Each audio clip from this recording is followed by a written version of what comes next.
riddles. He would sometimes ask, "But what's the better part of the fish, the tail or the head?" It's like, questions that you didn't really have an answer for, and the only answer and the only thing that you could do is the only thing that you really could do was sit down and eat a handful of fish and a handful of rice, and listen and take it in, and not try to figure it out. And that the feeling, the poetic feeling of being a Filipino and being a Filipino American and being a Filam, and what that all entails, like the shame that comes with that we don't necessarily know our language, right? That was taken from us, that we do have a voice, and those little things like sitting down and eating a handful of fish and rice, or knowing what a manong or a manang is. Those small things mean everything. Those are seeds that are planted in us. And for somebody that writes poetry like me, a storyteller, that made all the difference in my life. So I hope that they didn't ramble too long. That's just how I feel. Yeah. But I mean, and so for you to write a children's book, I mean, what prompted the impetus of a fish, and Well, when my son Lakas was born in 1997, and I'd like to ask Abe if you could unmute Lucille. I think she's stuck on mute for some reason. I haven't been able to I'm trying. Okay, can you hear me now? Yes. Yeah, we got Good. you. We got you. Thank Okay, okay. thank you. Thanks. So the beautiful thing was, he was born in 1997, and with a lot of kids, this it was an unplanned thing, and I didn't really, it was kind of like your mind is going in 1,000 different directions, and really the impetus behind it was, what did I want him to know about his culture, about his self, about him? What did I want him to grow up with, knowing about his community, his history, his self? And the book here really, it just articulates everything that I kind of had to figure out over time about what it just meant to be a Filipino American, and being a mixed race Filipino. I'm, part Filipino, part Black, and part Irish from San Francisco. And that's a whole other thing too. We call ourselves sometimes Frisco-Pinos, right? But what I wanted him to know was that he has a history, that he has people that love him, that he has an identity, that he should hold on to. We're a beautiful people. We're a people that are filled with contradictions, and but there's a lot of poetic things about our community and ourselves that we need to know. And there's this refrain in the book, "Oi, oi, Filipino boy." Well, when I was a kid, I saw a guy in a big car. It looked like a big Buick, and he saw me and he saw a connection. He said, "Hey, Filipino," right? And it wasn't like he was trying to do anything bad, but it was this recognition. It was this recognition, a sense of community. And I said, "Yeah." And then I thought about it. I'm like, "Well, God, what does that even mean?" And as time goes by, you learn. So. And did you take Lakas through Manilatown? He came to Manilatown, yeah. We, by the time Manilatown became something in reality for me, it had been, it had shrunk in size because of, gentrification, of course, the expansion of the financial district in San Francisco. So what I had to go off on was really just stories, because my grandparents in the 1920s met in Manilatown. My grandfather and my grandmother on my father's side. My grandmother was a waitress in the Bataan cafe, right? And that's where they met. And I would just hear stories about grandpa and grandma, when they were younger, when they were just starting out, meeting at Manilatown, and just all the life and the history that went on over there. So I just felt like, even though I didn't spend a lot of time there, I felt that was a part of me. That was a part of my history, So it gave me an anchor. It really grounded me in the city, and gave me more of an identity. Just I clued in on what it meant to be Philan, to be Filipino American. And what did he think of the neighborhood? Did you tell him stories of the people that used to be around there when he would walk through the neighborhood? Yeah, I got most of those stories really from my uncle, my father. Yeah. There was a place called the Silver Wing Cafe, and we would eat breakfast there, and I think it was kind of an homage, like a salmon will always go upstream.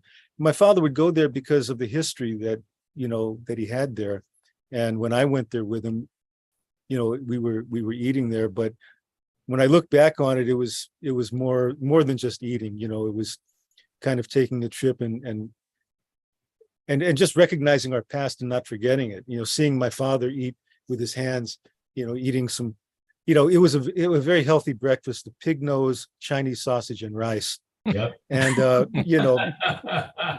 was the low Yes. cholesterol blue plate special.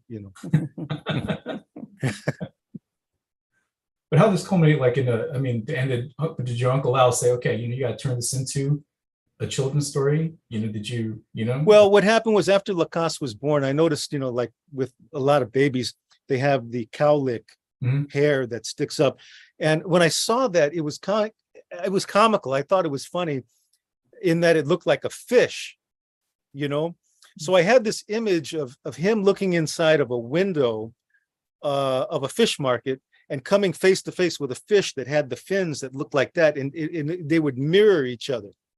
And so that was, it kind of took off from there, because I got kind of a weird imagination, flying fish and fish running across the street. So as luck would have it, we were on the N Judah streetcar one day, and I was telling Uncle Al about this. We were together, and who happens to be on that train but Harriet Romer from Children's Book Press. So they get to talking, and then Harriet says, "Hey, Tony, tell Harriet about that goofy story, that crazy fish story you're talking about." So I told her about it, and long story short, she said, "Well, look, it sounds interesting. Why don't you send me, a synopsis?" And I sent it to her, but nothing really happened. I think she was in transition into, I guess, leaving Children's Book Press or something. And a year went by. And after that, Ina Cumpiano was then the editor, and she got in touch with me. I think she sent me a letter saying, "Hey, we were throwing a lot of stuff out, and we saw your sketches, and we're interested in reopening this conversation. Would you be amenable to that?" I'm like, hell yeah, I'd be amenable to that. And that's kind of how it launched. And when did she have you over at the office and stuff?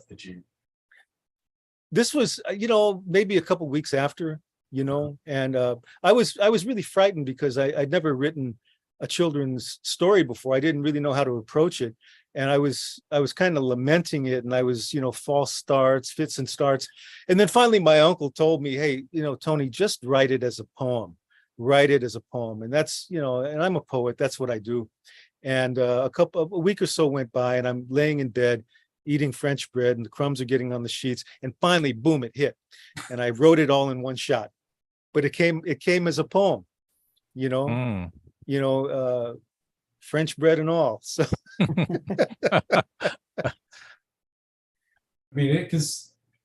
the thing that people always bring up to me when they talk about the book is how lyrical it is. And that's because it's almost like a song. It's something that they just like to say, "Hoy, hoy, Filipino boy." Sometimes when people bring it up to me before they sign it, that's how they'll hail me down to sign their book. And then, it's like the thing where if you're in a crowd and somebody goes, "Psst," just about every Filipino person will turn around to see if they're being held down. And for that, it was almost the same thing. And I would wind up, I would wind up, responding to that. And it's something that's almost automatic, at least with the refrain that comes with that book. I guess it's kind of like, the movie, what's it called? Carlito's Way, where, the guy says, "Who are you? Hey, remember me, Benny Blanco from the Bronx?" Yeah.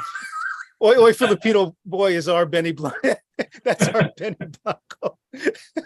I mean, because I guess because usually it takes a while for for editors to respond with to an inquiry, for a manuscript or a story. That's why it's really interesting that she responded just a couple of weeks after they were clearing stuff out. And also, I mean, when her and Bob Langdon, who is also, I guess was he the publicist or something there at the time? I think he was the publicist. Yeah.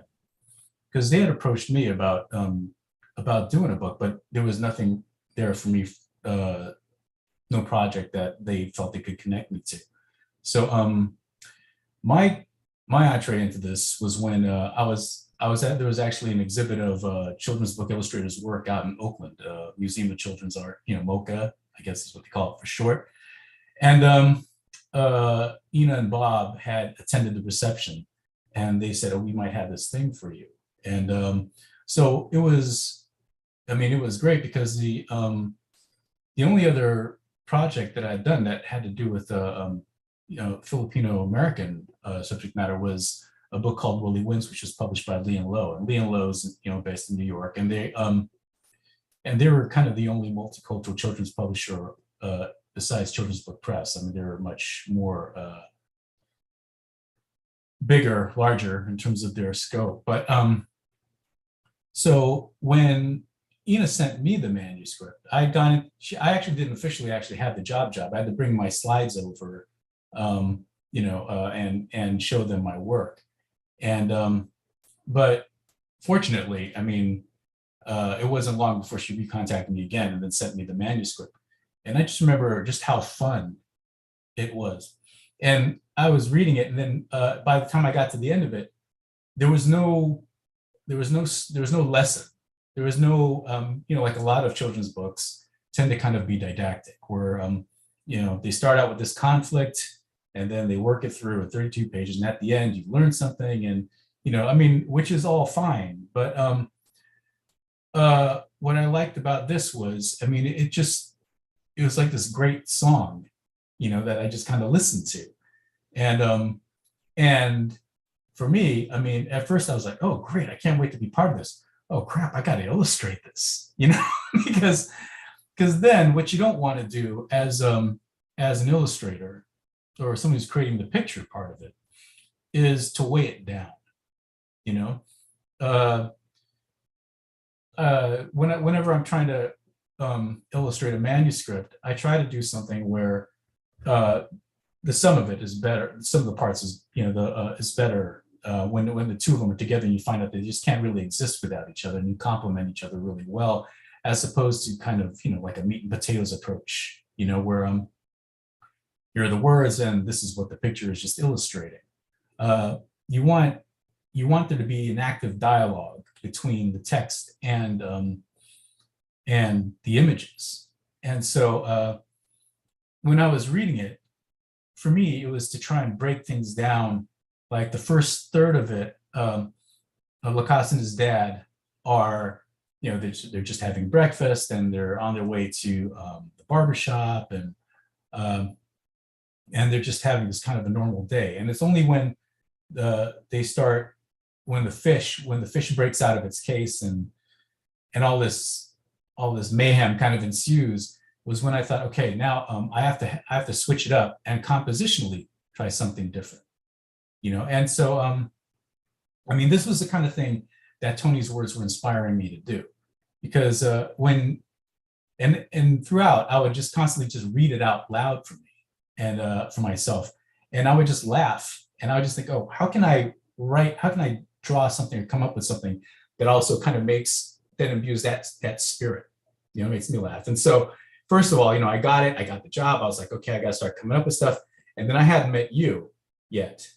And I was kind of, I mean, just in meeting all my collaborators, I'm a little, gun shy, because I keep thinking, well, I don't want to disappoint anybody. And so I remember when you and I met, you brought your sketches, and I forgot what bar it was, but you put them on the counter, And then you started going, and I think this, and I think that, and I think this, and I think that. And I was looking, and you're telling me how Ina had looked at the sketches and decided to take the story on, which, so, I mean, when I was going to meet you, knowing that, I was thinking, gosh, I hope, I hope that this is something that I don't have to exactly duplicate, or are these sketches so good that why do they need me for, Right. But in looking at it, though, I mean, I also took from that, though, and that inspired me also to kind of compositionally go off on my own, on my own tangents and stuff, and try and figure it out, like to kind of capture the spirit of what was, I mean, the lyrics, the text, and it was already kind of sitting in my head. And so that with the imagery that you provided, usually when a writer provides me with images and stuff that say, I'd really like it kind of be this way and that. I mean, it's always a little bit difficult because sometimes, I mean, I, as an illustrator, have a different set of, a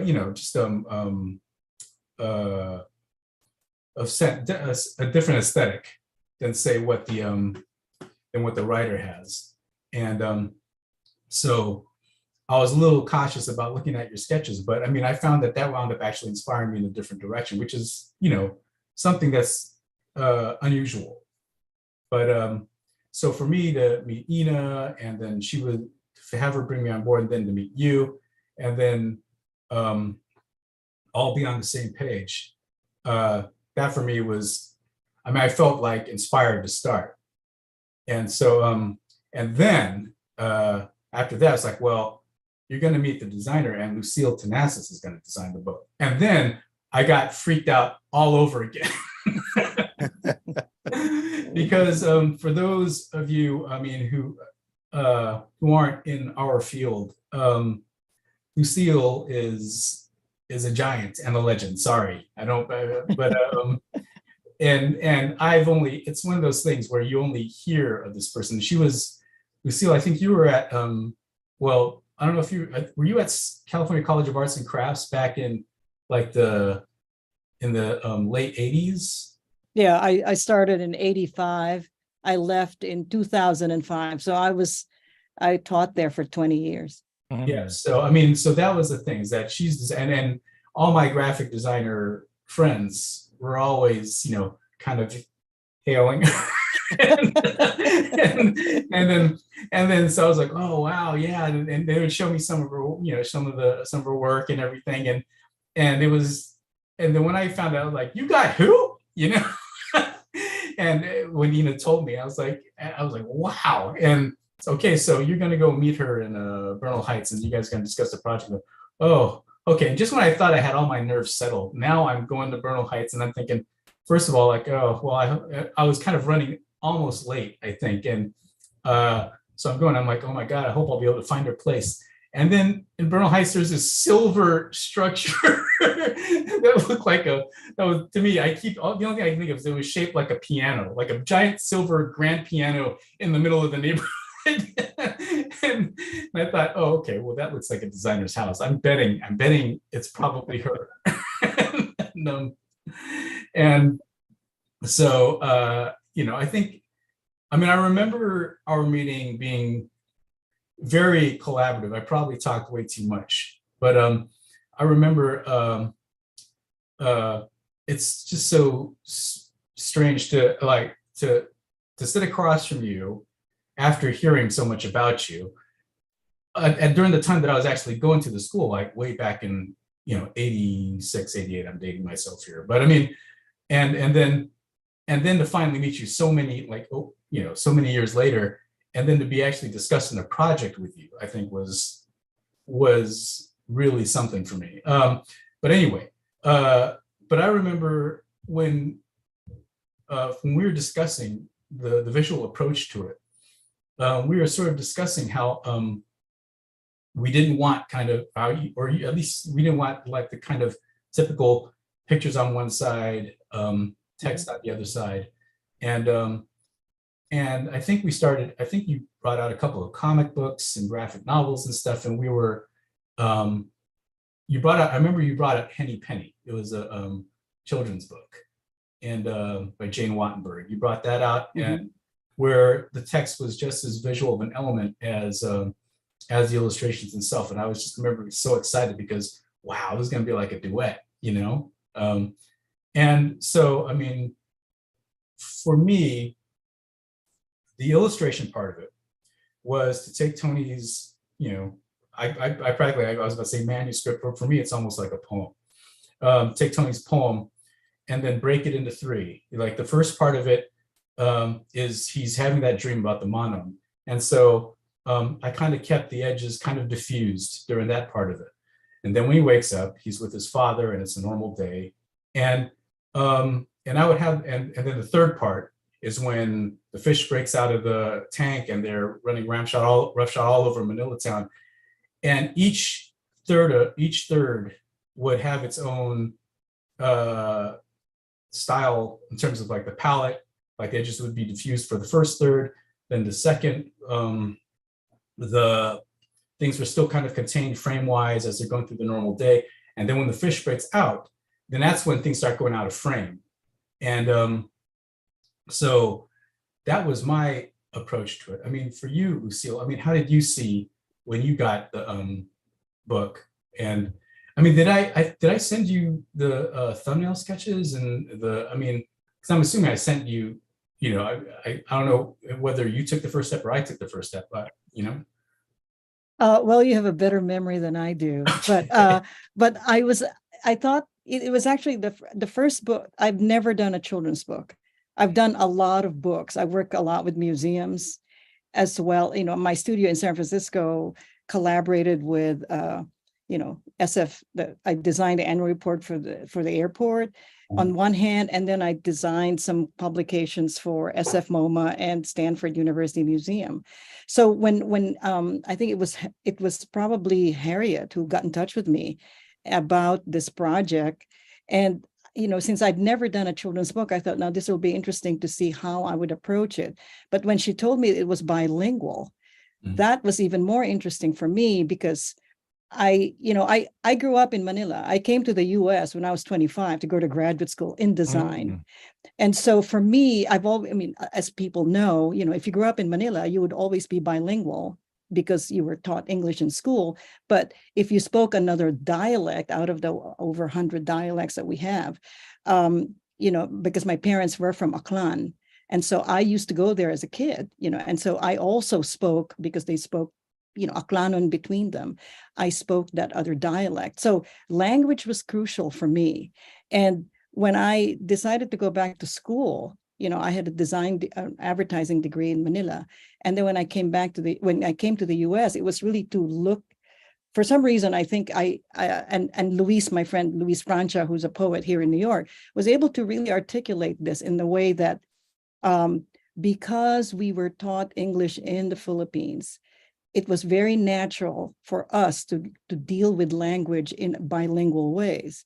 But then if you finally go to the source of that language, which is in America or Canada, whatever, the sort of academic way that we were trained, especially in my school, to learn a language, a colonizing language, if you will, became an opportunity for me to play with the text, right?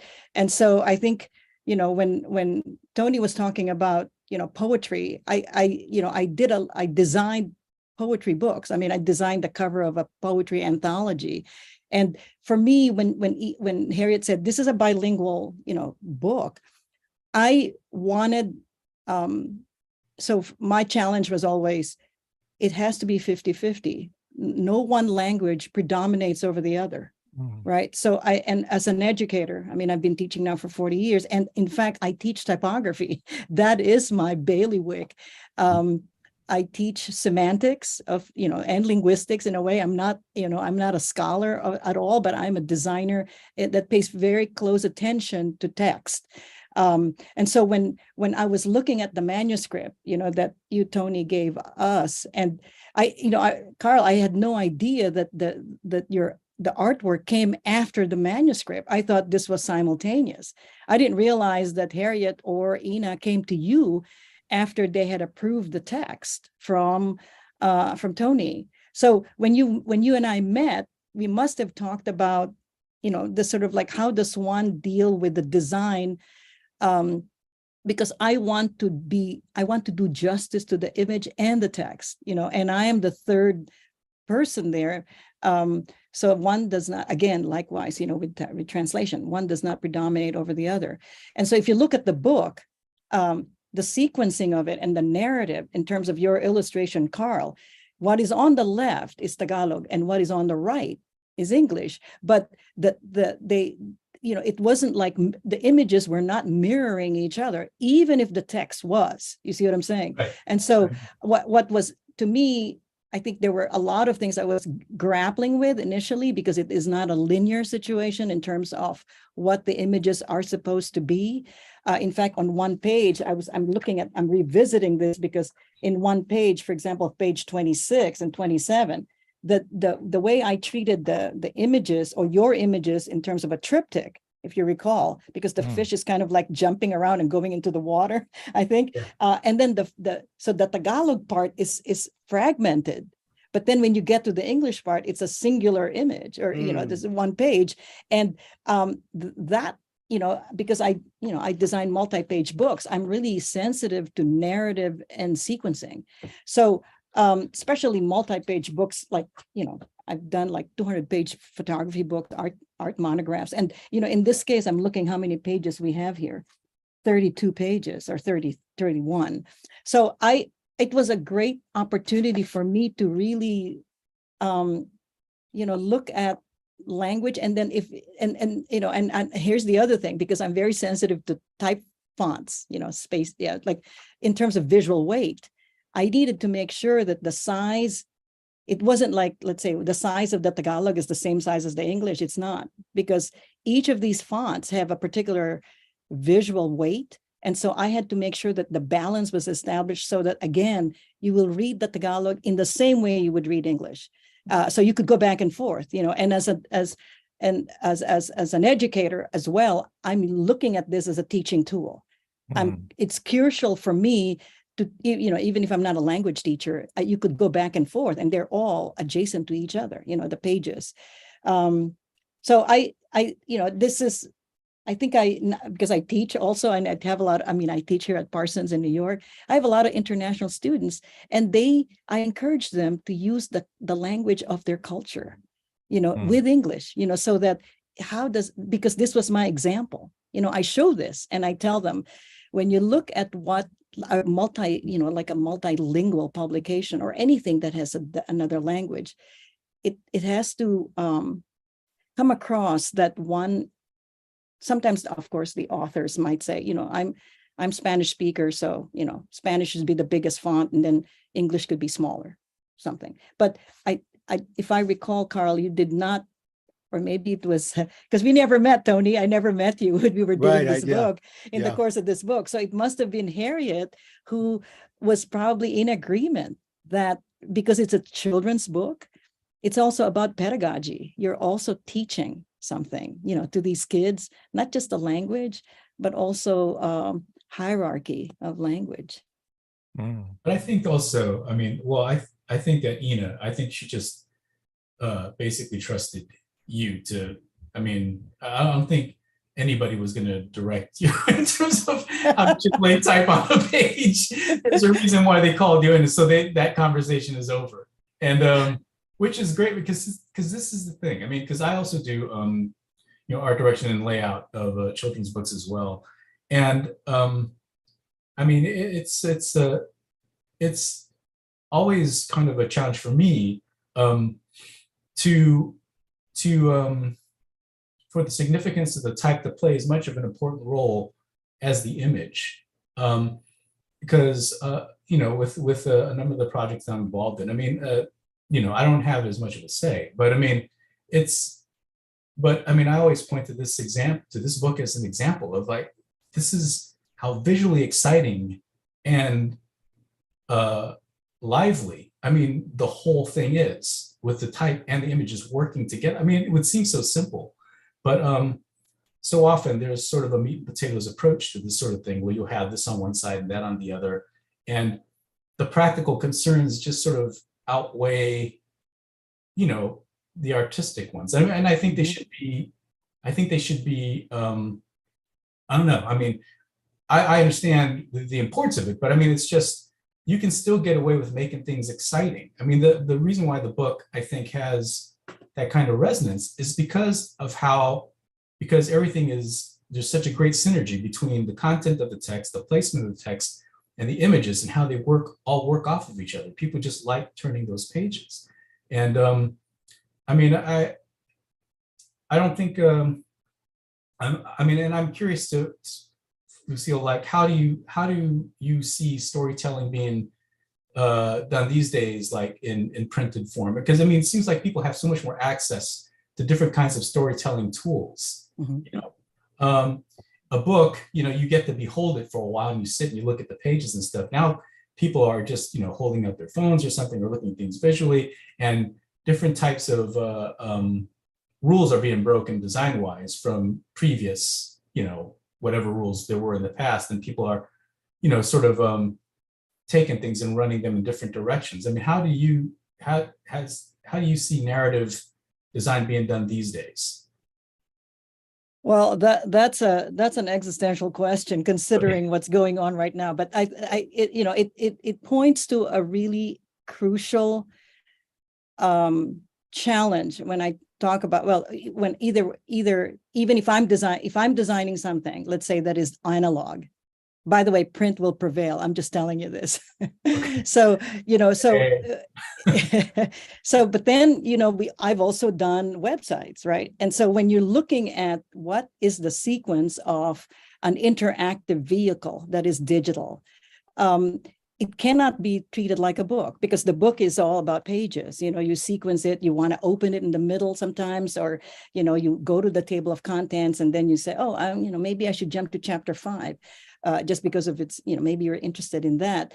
And so I think, you know, so, but the thing about a digital medium platform is that it cannot be seen in the same way. And so the parameters are totally different. As you say, you know, it's handheld, right here.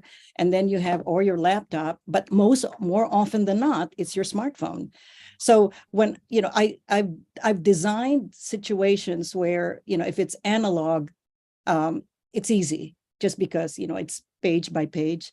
And in fact, I've designed artist monographs, and one of them is my husband's, who's a photographer and an artist. And I remember when I was laying out the images from that he wanted to include in the book, I laid it out on the floor and I said, oh, I see the sequence of these images, you know, and I see where the thread is. And then, but he said, no, I want this to be on this page. And I said, no, you're used to seeing this in a gallery. That's different. The gallery is like you're standing and you're looking ahead straight up. When I'm reading, I am looking down. So that is a different orientation altogether. Plus, I am, you know, you may know the sort of narrative, but I want somebody from the outside, an external, you know, somebody who just came upon the book, to create their own narrative so that it's still cohesive, however you want to organize that. So the thing is, there's no formula. You know, it's about being sensitive to the material. You know, like in this case, if we're talking about children's book, I'm not using the standards that I would do in an artist monograph. That is, you know, somebody who's creating like a, you know, like a, what's the word? Like a retrospective. You know, this is it's kind of like a window into a really interesting story. And so it's a self-contained narrative. And so when I'm always aware of a book being something that has a beginning, a middle, and end. And so what is that arc, you know, and at what point does it lead you? And so you're turning pages furiously because you want to know what's next, Right. you know, and then when you end, it is the right end. And to the point when I tell my students, okay, it's your final presentations, introduce yourself, you only have 5 minutes, whatever. And a lot of speakers, a lot of people will end their slides or presentations by saying thank you. And I say, I tell them, I hate thank you slides. I don't want you to use a thank you slide. I want you to end by saying, and in conclusion, or I would like to end with, and then, you know, focus on something that people will remember you by, whether it's a question, a word, a provocative image, whatever it is. But then you would have led us to this arc. And by the time you end, it's like, what an amazing, presentation, as opposed to like some people I've heard they end their lectures and they're like, oh, is that the end already? Right. It's like, oh, okay, you don't know. And then, or they'd say, thank you. And then the thing is there, thank you. Anyway, but maybe that's a long-winded way of saying that the arc is to be paid attention to. Yeah.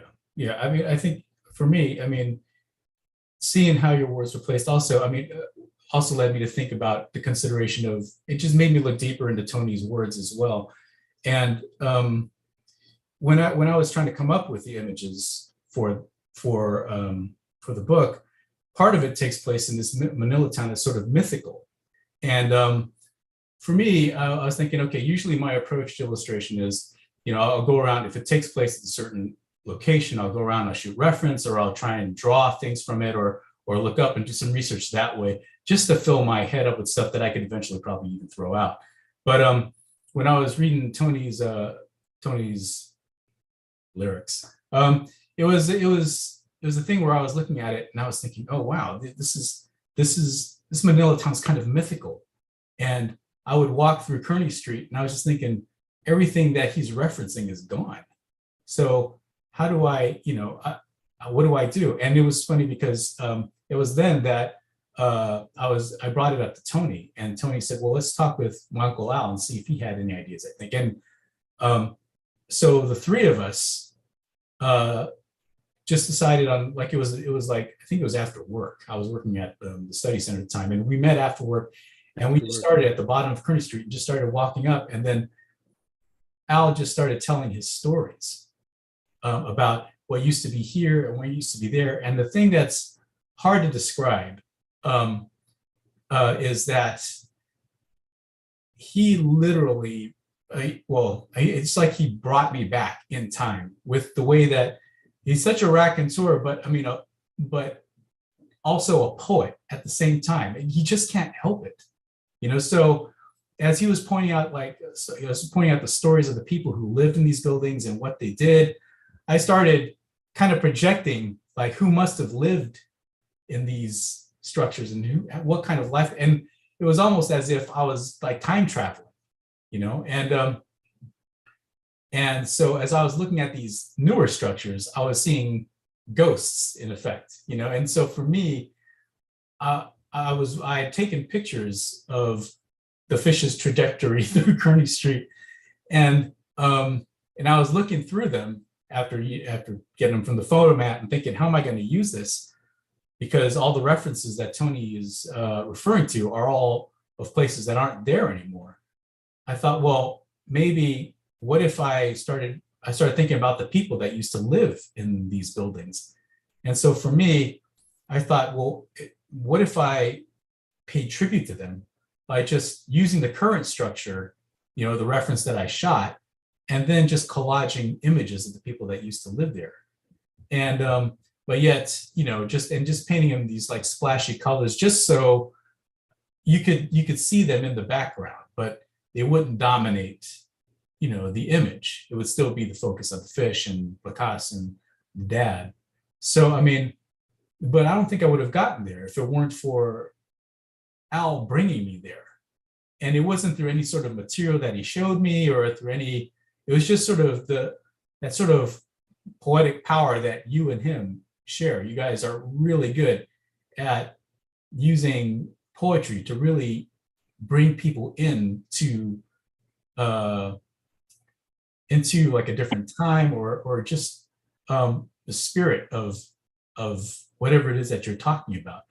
And yeah, he weaved, he was weaving a world really, and we were kind of being pulled in, and I guess that's really the powerful part of the storytelling that he so much imparted to me and to many other people, that we never forget. And I guess, that's part of the poet's gift, is to be able to breathe life into these things, that we don't forget. that, you know, that we hand those stories, you know, to others, you know, like, you know, he handed the story, you know, like his father handed the story to him, the Manongs handed the story to him, and then he handed the story to us, and then it goes, you know, it's like a continuation, right? And it's just a beautiful thing, Carl, that, you know, in your work, you were able to capture everything that I wanted to say, you know, because, you know, all of those things, all those goofy things that are in that book meant really the world to me. And it, you know, it had a very deep meaning for me. You know, it's like somebody writing the lyrics to a song, and then you have a singer come in and able to interpret it the way that you intended it. I think, you know, with your illustrations, you more than captured what it was that that I was trying to say, what I was trying to convey. I had to do it in a humorous way because I'm not one to really pound my fist on the table and preach. And I think my uncle was very much like that too, you know, able to kind of get a message across by humor. And again, you know, I know you said this a lot, Carl, that it wasn't a didactic thing, but you know, the message really, when I think about the book, particularly at the end, when the fish is dragging everybody out of the water and pumping the water out, and then they end up eating a meal together, is really that, you know, you take all these people in the community, and the fish really represents our culture and our history, and the fish brings us all together in the end, you know. And I think that's really the story to it, you know, that like my uncle would visit the Manongs, right, and he was captured by them. He was captured, you know, and he surrendered, you know, you know, his education and what he thought he knew. He surrendered himself to their stories and their lives. So in much the same way, you know, we're surrendering ourselves to the fish, who really is just, it's symbolic of just who we are, our history, our culture, our pain, our laughter, you know, what, you know, the fish represents our ability to survive and come out the other end with laughter and poetry and music and love, you know. But it's So not can very- I, Go ahead, Lucille, well, please. I'm just curious that, you know, Tony, you used a fish as the metaphor for this story, and this particular animal, right? Not, and it's an animal that is typically found in one, you know, in one location, not location, but an environment, which is the water.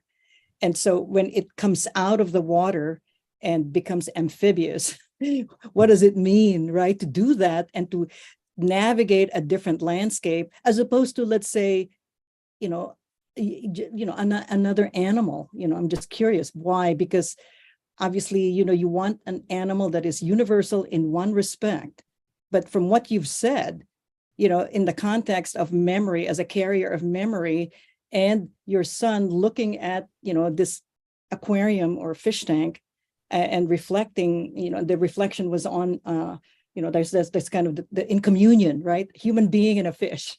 Yeah. But I mean, I could visualize this, and what Carl has is, you know, I mean, it's in the cover. I mean, there's no mirroring here, but it is a reflection. And I thought that was really interesting, that your choice of that particular animal to be that, whatever, the carrier of that message was so spot on. Yeah, and movement, you know, it suggests movement in the fish, you know, moving across an ocean, you know, caught between two worlds and trying to navigate. You know, fish was always important in, you know, growing up in the house. Grandma used to make Spanish mackerel. She would make all these different types of fish. And she would say, she was Bicolano, right? So I'd eat the fish and I'd sometimes be staring at the fish next to the rice. Anthony, eat your fish. Eat that now. That is good for you. Eat your fish now, right? So then she would say, if I didn't want to eat it, she'd say, you don't know what you're missing, kid. She says, fish is brain food. It is brain food, good for you. So in the one sense, I always thought that fish was something that make you smart. But on the other hand, eating the fish, eating the head of the fish, like seeing my uncle eat the head of the fish, eating the eyeball and all that, I was looking at it and it didn't look good to me, right? But then as I got older, I kind of got into it and it started, I developed a taste for it. And I realized that it just became a metaphor. If you could eat the head of the fish, that means that you went to another level, man. You went that, it was as if, okay, I didn't know how to speak the language. I didn't know Tagalog, Ilocano, Ilonggo, any of that stuff, right? But the fact that I could pick up a head of a fish and eat it, that somehow, that I became Filipino just on that. And then graduating to adobang pusit and doing that with adobang pusit, then, then that was like being in graduate school. That's a really interesting story, Tony, because I was at a Greek restaurant a week ago and the special of the day was this fish, right? I mean, cooked in different ways. So I said, so the waiter says, okay, oh, you want the fish, the special? Yes, I said, and do you want it filleted? I said, no, I want the whole fish. And then he goes to the other person at our table and said, how do you want it? Oh, I want it, he asked for a specific kind. Okay, so he goes into the kitchen, gives the order and comes back and he says, I just want to make sure you wanted the whole fish, right?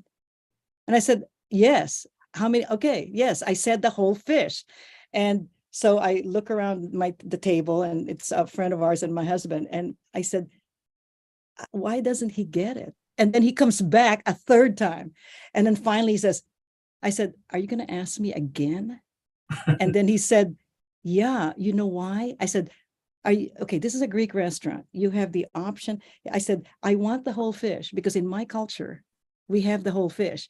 We don't fillet because the head is so crucial. And then he says, he looks at me and says, I'm Greek. I know exactly what you're talking about. We get the head too. And I said, and he says, yeah, but some of these Americans, they come, I bring the fish and they said, well, didn't you ask for this? And I said, yeah, but I want it filleted. And I said, okay, I'm of the other camp.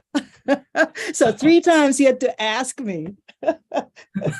And I said, what, are you going to be sued or something that they're going to be swallowing bones or something like that? Anyway. Oh, that's too funny. That's too funny. If I could just read something real quick off the chat, it extends beyond being Filipino. There's one of us here has in the chat, it says, my wife and I read Lakas and the Manilatown Fish more times than I can remember to both of our kids. They both loved it. Neither of us has any Filipino heritage, but through this wonderful book, my kids were learning about another culture. Also, because they grew up and lived in San Francisco, they were learning a bit of San Francisco history. We have since given the book to other couples when they start their family, and I am sure that this person, I appreciate your comment, eats the head of the fish as well. Thank you. I appreciate your comment. Please feel free to leave more comments on the chat.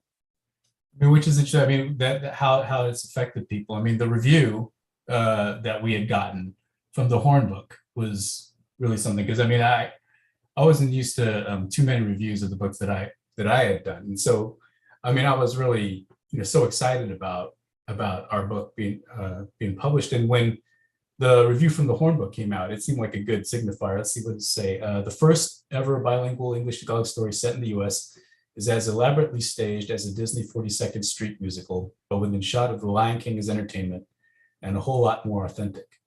Kids captured by the loopy story and the rollicking, high-colored bang-bang pictures will get the idea without the orientation.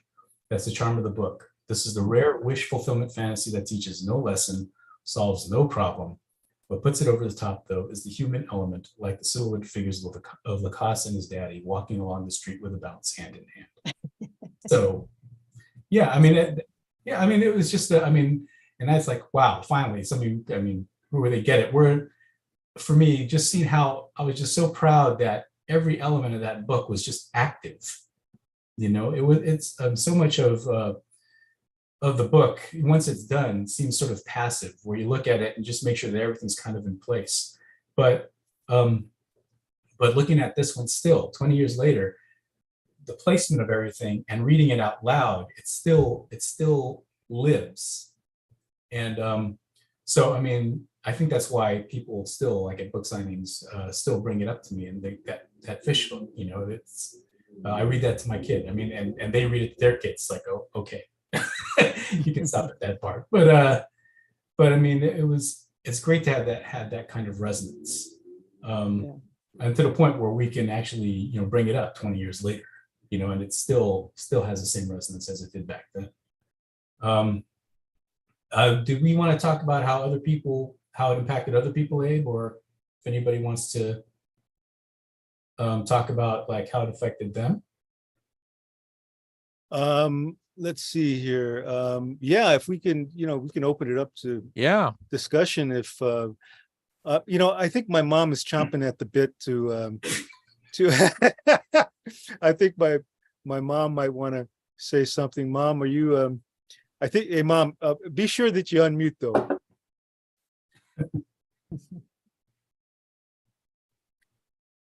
Yeah, mom, I think you're gonna have to hold on. Let me see Can if I you guys unmute her? Yeah. Hey Carl, can you unmute my mom? Okay. Yeah, it's only letting me ask. Can you unmute Carl? Try it. It's only allowing me to ask as well. Yeah, me too. It's only- I don't. Oh, there we go. I'm on a. Oh, can you hear me? Yeah. No? Yep. Yes. Yep. Okay.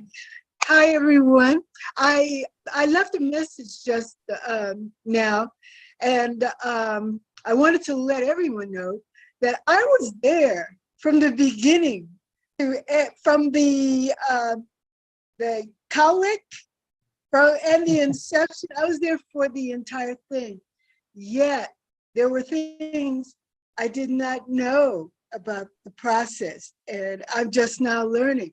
So I'm so happy to be here and to learn about Lucille Tenazas. I didn't know, and thank you so much. This is I was enjoying your presentation so much, and I didn't know that your involvement. And there were some things about Carl Angel that I didn't know. So you can learn something new every time you do this type of thing. So anyway, you know, I'm having problems with my video. I'm having to turn it off and on. But anyway, I hope that's not too distracting.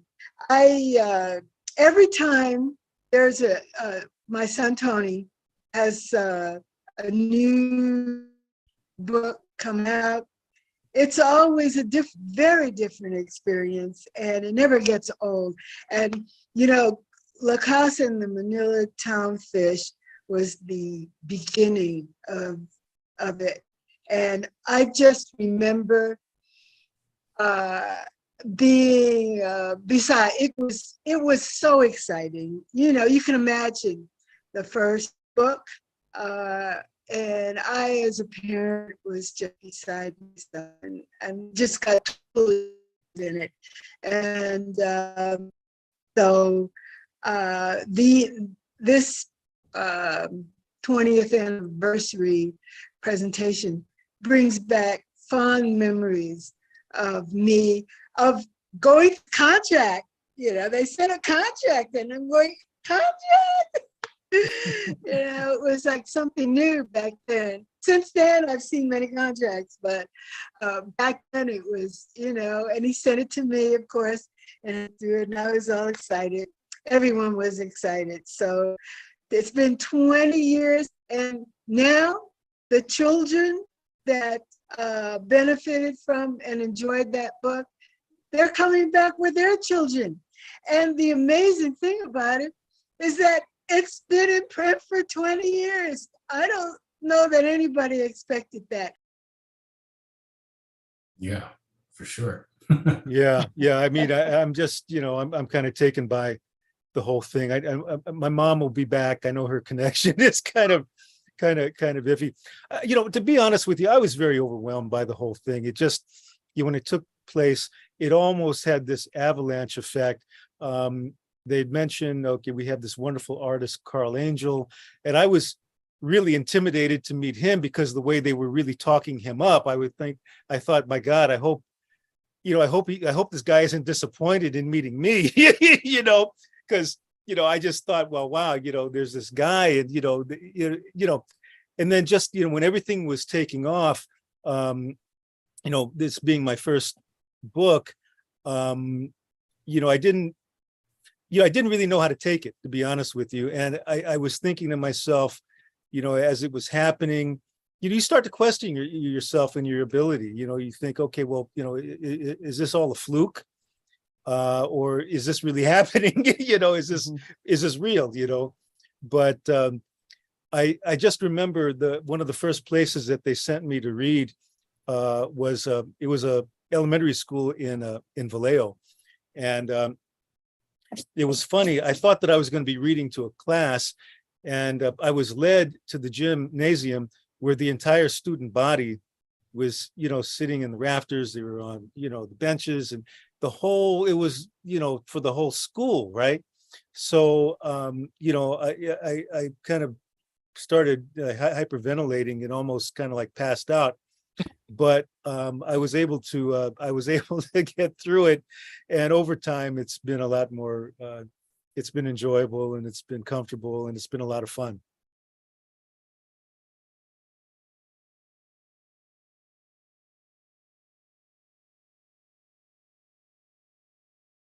Okay, my mom's back. Somebody's going to have to give me.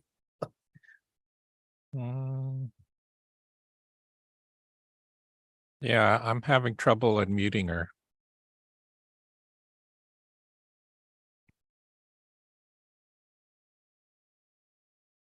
Well, in the meantime, is there anybody else that has had experience with the book, like either teaching or reading it, that they'd like to share? Yeah.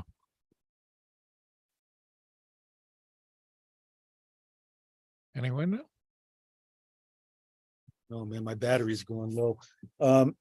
I wanted to shout out to Kababayan Kids. That's a Filipino storytime program that's local. They've been using the book, and they've been promoting children's books by Filipino American authors and Filipino authors. So they were in the program. They were here earlier, but had to leave to go to another program. So want to shout out to them. Shout out to Justine Villanueva, another Filipino book author, children's book author. My dear and old friend Derek Yee, San Francisco native. Want to say hello to Derek. Went to high school together, graduated 1982. So he's still holding it down in San Francisco. Want to say hi to him, and to his mother and his father as well. And also to shout out to Victoria, who's out here in Asheville area, hold it down here in North Carolina. So Yeah, this is great. If I may say something, this is Justine. Oh yeah. hey, what's up, Justine? Hi. I was gonna try to raise my hand, but I didn't know how to do it. So thank you so much for this. I'm learning so much. I know I've met Tony. I haven't really met Carl or Lucille, but I just wanted to say, as I said in my chat too, that I found your book when my kids were 5 and 3, I think, and was really blown away by the fact that there was hardly any other books out there that featured Filipino American kids like mine. And reading your books and seeing it actually inspired me. And so it was one of the reasons why I decided to write children's books, and then also proceed with a nonprofit to continue to publish children's books that deal with multilingual texts. So I'm very happy to hear from Lucille today about working with languages and the weight of the fonts and things that I've not really thought about. And so this has been very helpful. But I mainly just wanted to say thank you, because this is very inspiring for me.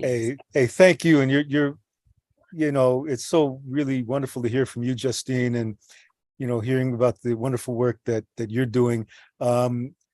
Again, Fieli Matias or Machas is also a children's book author as well. He wrote a wonderful book called Ribi Didu Dada. It has an anti-bullying message. It's published by Red Hawk Press out here in Hickory, North Carolina. And he has a question in the chat. He says, congrats. He says, I read both books on Lakas. Will there be a third? Would love to see an animated version too. So, we have written a third and we have submitted it to Lee and Low. And we have yet to hear back, but we're hoping it's a third installment of the Lakas series to make it a trilogy. So we would ask that if there's a demand for it, hey, yeah, let's put an ask out there, for sure. Yeah. Tony, I also saw that Sesame Street has a Filipino American puppet now. Yeah, I think Lakas is better looking actually, but yeah. I thought he could read the book though. Oh yeah, that would be cool. Hey, you know what? That's a damn good idea. Yeah. Thank you. You know what? Hell yeah. Thank you. I appreciate it. Appreciate that. Another shout out to Lorna Dietz, very good friend. Hillary Stern from Vermont College of Fine Arts, our alma mater. Thank you for coming out. Really appreciate you being present. Also, Angela Angel, everybody that came out here, really appreciate sharing this afternoon. Oh yeah, beautiful afternoon. Great. Yeah. Wonderful talk, all of you folks. Tony, were you still going to try and do a anniversary read? I mean, if you guys will have me, that is, if you guys will have me, I'll do it. Oh, I want to shout out, and this is an important shout out, okay? Before I get into the reading, I want to shout out to my girlfriend who's here. Her name is Beverly Pereno, and she has a book launch coming up on Saturday, May the 27th at the Filipino Cultural Center in San Francisco. And the book is a wonderful collection of short stories called Wild Flowers, stories by Beverly Pereno. There's some very, very powerful works and very, very powerful themes. And if you're in town and you got time to check it out, I will put, I'll put this in the chat, but if you're interested, the website is Wildflowers BP, as in Beverly Pereno, wildflowersbp.com, and it has all the information. The reading will include folks like Veronica Montes, Eileen Casanero, yours truly, and Tanim Ansari. And again, it'll be the 27th of May in San Francisco, and the book is called Wildflowers. Oh, that's great. Hey, so you're coming out to SF Tony, next week? Yeah, All definitely right. be there. And the book is published by PAWA, PAWA stands for Philippine American Artists and Writers. But anyway, this is the book, and I'll, hopefully it'll fit on all of your screens. And much love to Lucille, and of course to Carl, and to everybody that made this book a reality. My grandparents, of course, I couldn't do anything without my mother. It's really my mother that I get my writing ability from. It's from her, actually. I love you, Mom. Thank you.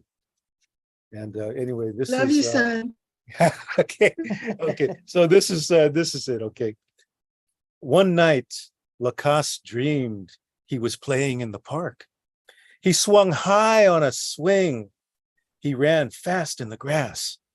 The sun shone down on him. Lakas heard a voice call him, "Oi, oi, Filipino boy." Lakas looked around to see who it was. Again, the voice said, "Oi, oi, Filipino boy." Across the grass was a manong sitting on a bench. The manong was a really old man. He wore a hat. He was feeding crumbs to the birds. Lakas walked over to the manong and asked, Did you call me? The manong smiled and said, yes, you are a Filipino boy, aren't you? Lakas looked at the manong's old brown face. He asked, how did you know I am a Filipino boy? The manong said, because you jump around just like a fish. Do you like fish? Yes, said Lakas. Did you ever meet a fish that can talk? The manong asked. No, said Lakas. The manong laughed. I know a fish that can speak Tagalog and English, and he jumps around and plays just like you. Lakas was amazed. I want to see this fish, can I? The manong smiled at Lakas and said, the fish lives in Manilatown. If you want to find him, you have to look very carefully. Lakas asked the manong, where is Manilatown? The sun came down on Lakas's face. He blinked, and when he looked again, the manong was nowhere to be seen. When Lakas woke up from his dream, his dad was cooking a gourmet breakfast, hot dogs and rice. Lakas ate his breakfast. He thought about his dream. Daddy, can fish talk? Daddy smiled. No, fish can only swim. Daddy, can you buy me a fish? Lakas asked. Daddy looked at Lakas and said, yes, Lakas, we'll get a fish, but first you need a haircut. And off they went to the barber shop. In Tagalog, it's bahok, right? The hair, right? But anyway, in the barber shop, there were 4 manongs. They were all old as the manong in Lakas's dream. One of them had bright red hair. The barber sat Lakas in the barber's chair. Oi, oi, Filipino boy. My daddy wants to give me a fish, Lakas told the barber. The barber said, I like fish with rice and tomatoes and chili peppers. Lakas shivered. He didn't want to eat the fish. Lakas asked the barber, can fish talk and walk and play? Yes, there is one fish that can do it, the barber said. His shears went snip, snip. Go to Manilatown and you will find that crazy fish, said the barber. But the red-haired manong said, no, do not listen to him. You do not want to find a fish like that. Just then the manong sneezed and his red wig fell off. Be quiet your mouth, the barber said. Lakas, if you just keep looking, you will find the fish. Lakas and his daddy left the barber shop. They walked and walked. They were looking for a fish. The sun shone on both of them.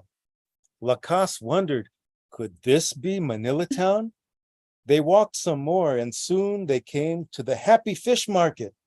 Daddy and Lakas walked inside. Fish were everywhere, on top of tables and swimming in tanks.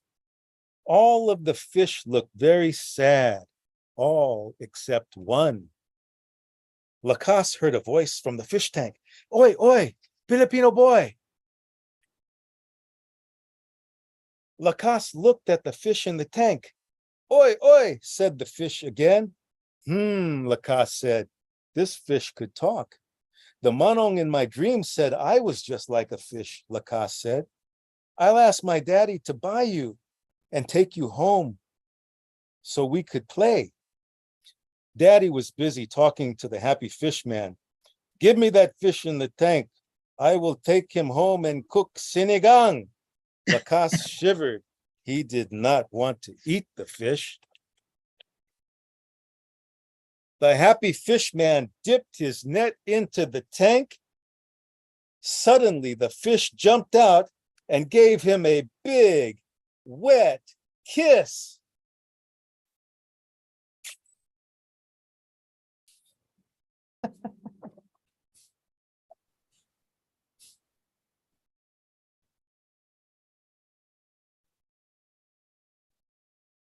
The happy fish man fell dizzy in love. The fish ran out the door and towards Kearney Street. Come back, dear fish, said the happy fish man. Come back, fish, Lakas said. Come back, dinner, said Daddy. The happy fish man chased after the fish. Lakas chased after the fish. Daddy chased after the fish. They all chased after the fish, who was heading towards a city bus. The bus had a sign that said Manilatown.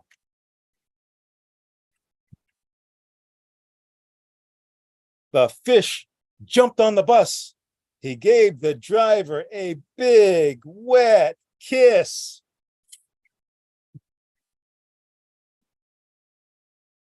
The bus driver fell dizzy in love. She fell out of her seat in surprise. The fish jumped in her seat. He drove off with her bus. Follow that bus, Daddy said. Follow my fish, Lakas said. Lakas, Daddy, and the happy fish man all ran after the bus, which was zooming down Kearney Street. Brim, toot. The fish drove and drove through the heart of Manilatown, past the International Hotel and past the Lucky M Pool Hall. They drove past the Silver Wing Cafe and the Bataan drugstore. The bus stopped. Screech! All of a sudden, the fish jumped off the bus. He ran down Kearney Street. He came to a manong standing on the street corner. The fish gave the manong a big, wet kiss. The manong fell dizzy in love. The fish took off with his hat, his shirt, his pants, and his teeth. The manong was left wearing nothing but his fish print underwear. Lakas, Daddy, and the happy fish man ran up to the manong. They were huffing and puffing. Lakas took the manong's hand. Don't worry, manong, we'll get your clothes back and your teeth. Daddy put Lakas on his shoulders. The happy fish man was tired from running, so Daddy put him on his shoulders too. The manong was not tired, but Daddy gave him a piggyback ride anyway.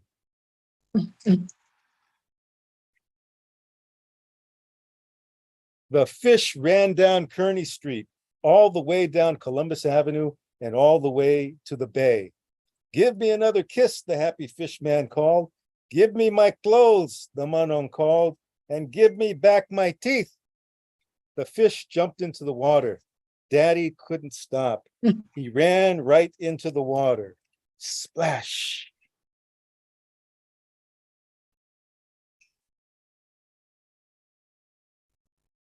The manong did a flip and fell into the water first.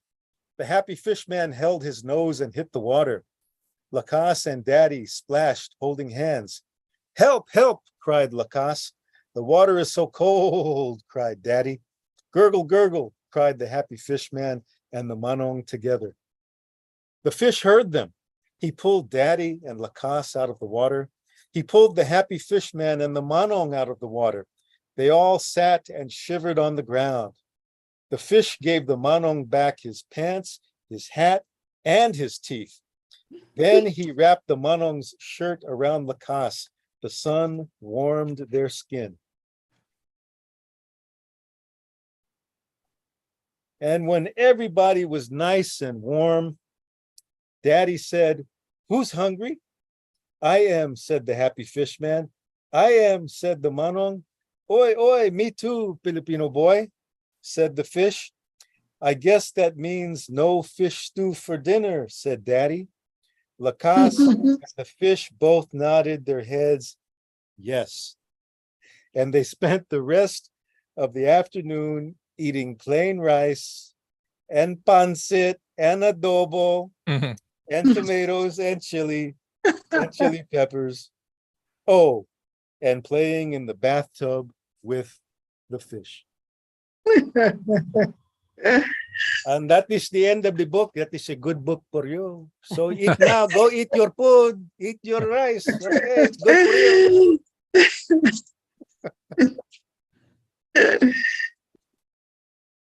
Thank you, Tony.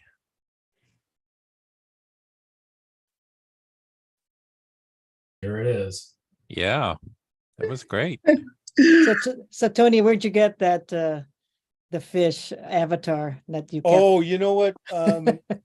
This young lady named Thea, who lives in Southern California, she made this 20 some years ago. 20 years ago, she made this. I got in touch with her, invited her. I wasn't able to make it, but she said that she's going to make another one of these. So, but it stood the test of time. I haven't had to put it on ice. I haven't had to freeze it. And most Hey, and most Tony. importantly, you did not have to eat it. Didn't have to eat, right. Yeah. Hey, Tony. Hi, everyone. This is Beverly. I'm sorry I'm off camera. But Tony, when he moved from San Francisco to North Carolina in 2019, he actually couldn't bring the fish because, his bags were full. And I said, just leave the fish here. I'll take care of the fish. And so when I traveled to North Carolina, I hand carried the fish because I want to make sure that nothing happened to it. Yeah. So you can imagine how many people were staring at me in the airport and in my connection. Everyone would just look at the fish and look at me, look at the fish and look at me. But yeah, I got him the way to North Carolina. Hey, that's a good idea for a story, actually. Yeah. There's a story there. That's great. It was well worth all the stares given at you. Yeah. They probably offered a fish a job with Homeland Security. Next thing you know, you'll be at the airport checking people in.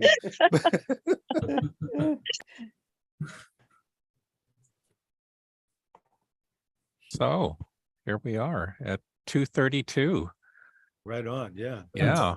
You want some more messages or thoughts you guys like to share before we end?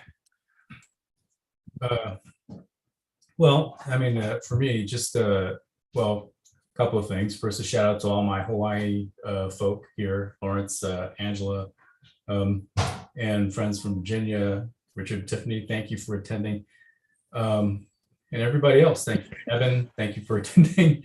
But in general, just thank you, Tony, for this story. Thank you, Lucille, for for your visual wisdom and guidance and helping. I mean, it's helping this book be such a special experience in my life. And also just to say a profound thank you to everybody who this book has had an effect on, whether it's reading it to your kids or just for yourselves. I mean, it's a tribute to a community that, as I go on and get a little bit older, you have a few more years, you have more years behind you than ahead. And you start thinking of those communities of people that have, whom we stand on the shoulders of, and who are no longer with us, but we remember them through stories and affection and love, and to pay tribute to them in as many ways as possible. And Tony, you did a fantastic job, with capturing the spirit of our community, and I just feel really privileged and just grateful that I was able to be part of it. And for me, my own personal, in terms of professional, to work with Lucille was just incredible. I still can't believe that happened, but I'm grateful. Thank you. I think I just wanted to say that, it's 20 years, is the longevity of this book is pretty spectacular. And I really want to thank you both. And I think, 20 years, if I recall, going back 20 years ago, what this book meant at the time, it was pivotal from the point of view of being the first children's book for me, the first bilingual book. And of course, the other language was my native language, even more meaningful. and the fact that it has had such an impact to other people throughout these years. And I just love the fact that, who I don't know if it was Ina or Harriet who suggested that we put our picture in the back, and that they credited me, the designer, because they normally do not. They only put they usually put the author's name, picture, but I purposely chose a picture. In fact, I had a friend of mine photograph me with my two sons, because it was something that related to who they were. So I think that's very special. So thank you. And thank you to all those people who gave comments. And let's look for the third book. Yeah. or the animated version, right? Yeah. Yeah, there's a lot of stories to be told from the community. And Yeah. it goes, I mean, even beyond an obvious, grab commercially, but I mean, just there's so much heart and so much warmth and that the community has to offer through our stories. And I mean, people like Tony who have such a unique voice, you got to keep it going, bro. Yeah. And nothing beats a reading by the author in the right accent. Yeah. May I add, in the most authentic accent, and I think you'll do your uncle proud. Yeah, my uncle, my uncle would jump off into that all the time. Like, he would call me and he would say, I'd say, hello. He says, Anthony, how are you, kid? Are you out gallivanting? I say, Uncle Al, I don't gallivant. Hey, I'm on the straight and narrow, man. I don't gallivant no more.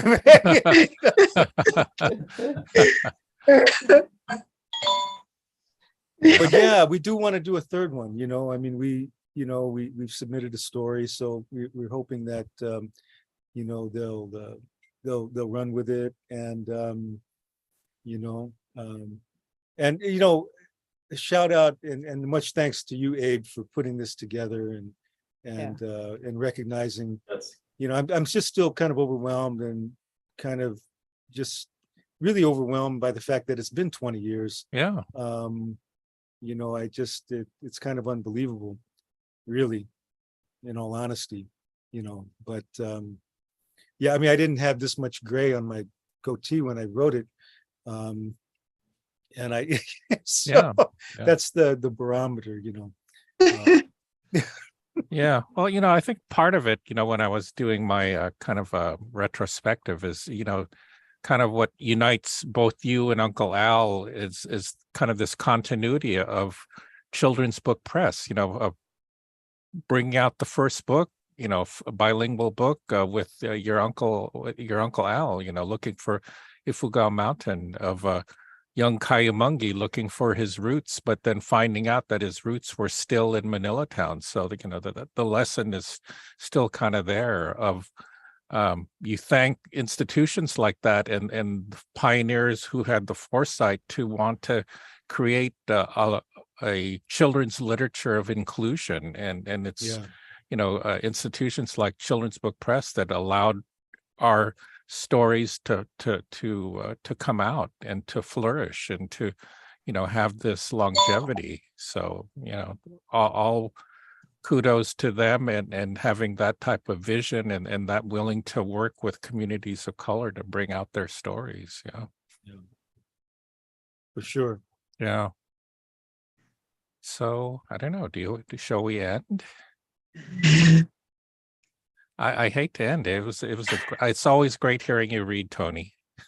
Hey, thank you. And it's like the phone book. Yeah, we look forward to hopefully get the third book out, and maybe you guys should bring back the whole A team again. The three of you. That would be wonderful. Yes. I mean, like I said, we did submit a manuscript for a third Lakas story. So we're hoping that we can get that, and also to Justine Villanueva, her efforts. Do look her up and do spread information about her book, and then also Fieli Machas or Matias Rabi Didu Dara. really important message, anti-bullying. So very, very beautiful book. And, part of this too is, you achieve a success, and then you help other folks that are doing the same thing, kind of each one help one. So Right. this was another book that came out recently as well. This is a very, very good book. I wish I had this coming up. Tagalog Activities for Kids. Stephanie Castillo Braulio and McKinley Santos and Diane Kay are the editors or the authors of this book. Very practical activities for children, very interactive, for the entire family. And this is a wonderful book. Kababayan Kids, another one. There's another one called Seattle Story Time that focuses on Filipino American children's storytelling and authors. So it's definitely out there. Yeah.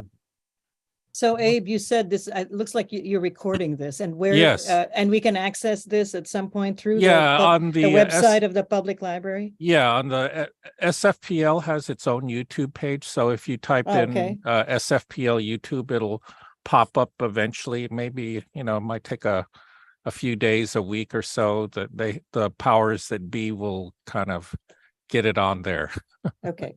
Yeah. So it'll be preserved for posterity on our SFPL YouTube page as long as we have the internet and whatever. Thank you.